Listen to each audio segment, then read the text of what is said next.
السلام عليكم. لا تنسوا الاعجاب بالفيديو والاشتراك في القناة تشجيعا لنا لنستمر بنشر المزيد ان شاء الله.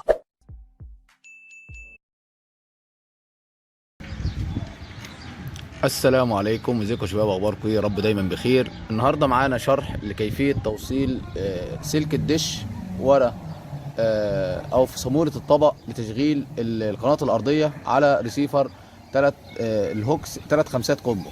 زي ما انت شايف حضرتك كده، ده الطبق، يعني ده الطبق، ده ظهر الطبق، دي الصامولة والصواميل والخاصة بالطبق.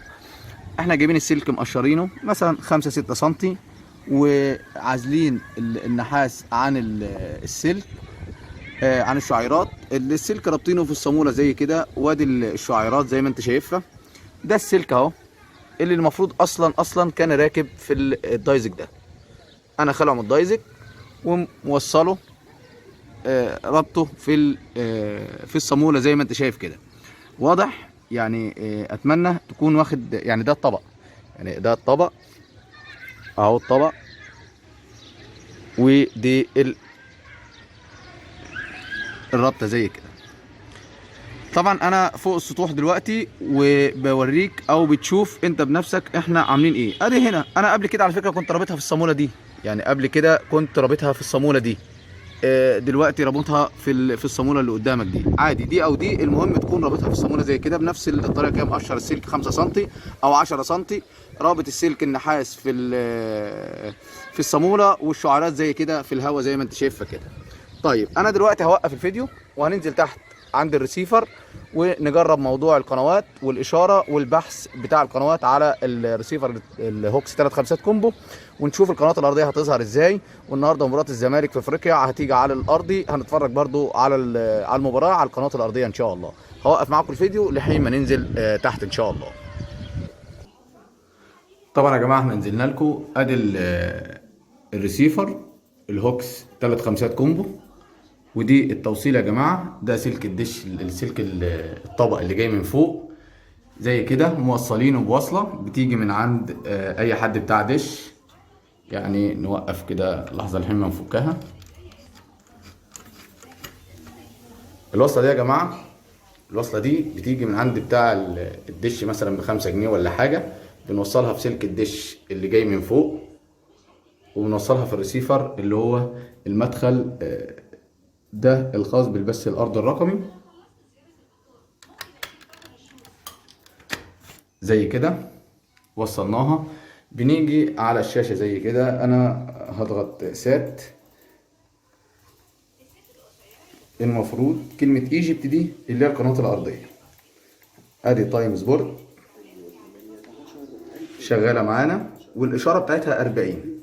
في قنوات هتلاقي الاشارة بتاعتها 100%، زي مثلا لو رحنا كده على النايل مثلا كوميدي، هتلاقي الاشارة هنا 100%، والقنوات شغالة بدون اي مشكلة. طيب احنا بقى هنروح على المنيو. طبعا قبل المنيو يا جماعة هجيب لكم بس عدد القنوات. عدد القنوات هنا كام يا جماعة؟ عدد القنوات هنا 28. ده ملف قنوات انا منزله من على التحديث الآلي للجهاز، وكنت عملت بحث فنزل، كانوا هم مثلا 19 قناة، نزل 5 أو 7 تاني عندي فبقوا 28. لا احنا هنمسح ده كله، هنروح نعمل بحث. هم 28 دلوقتي، هنعمل بحث. بقول لي هنحذف القنوات اللي عندك ولا نسيبها؟ انا عن نفسي هقول له هحذفها. طبعا يا جماعه زي ما قلت لكم، هو هيحذف القنوات القديمه كلها وهيبحث من جديد، والتردد اللي هيجيب اشاره عندي او القنوات اللي هتظهر هي بس اللي هتظهر بره في المكان. الاول كان 28 قناه، دلوقتي في تردد اهو جايب لي القنوات دي حاليا لحد دلوقتي.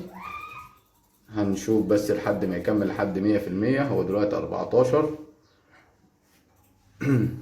لحين ما يكمل 100%، وهيقول لي ان احنا نحفظ الملفات اللي هي القنوات اللي هي نزلت جديده. طبعا يا جماعه الشرح ده على جهاز الهوكس 3 خمسات كومبو. ظهرت طبعا قناه هي تايم سبورت قدامك، والتانيه والنايل سبورت. ده كل القنوات الارضيه يا جماعه.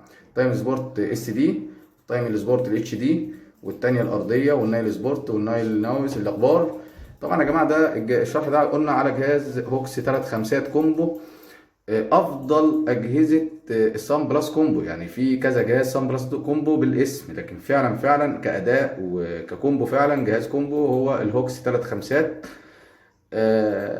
الناس اللي بتسأل على السعر يا جماعه، عاوز اقول لكم حاجه، السعر كل يوم بيختلف من مكان لمكان ومن تاجر لتاجر، ومن طبعا هو كده كمل البحث بيقول لي انت لو عايز تحفظ النتيجه، بقول له نعم. زي ما انتم عارفين كان هناك 28 قناه،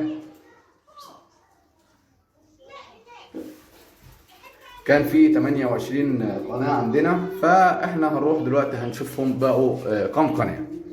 طيب هنشوف القائمه كده، هو جايب الاقمار كلها. احنا هنجيب ايجيبت دي الخاصه بالقناه الارضيه اللي احنا كنا بنبحث عنها. هنعمل كده هتلاقي كام قناه بقى، 11 قناه.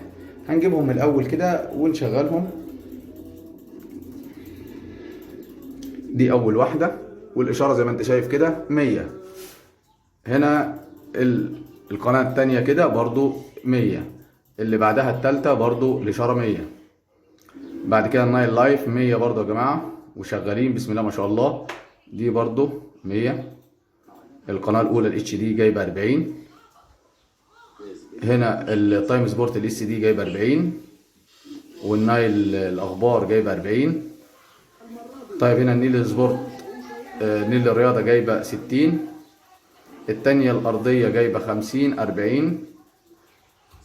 التايم سبورت الاتش دي اللي هيكون عليها مباراه الزمالك النهارده ان شاء الله جايبه 40.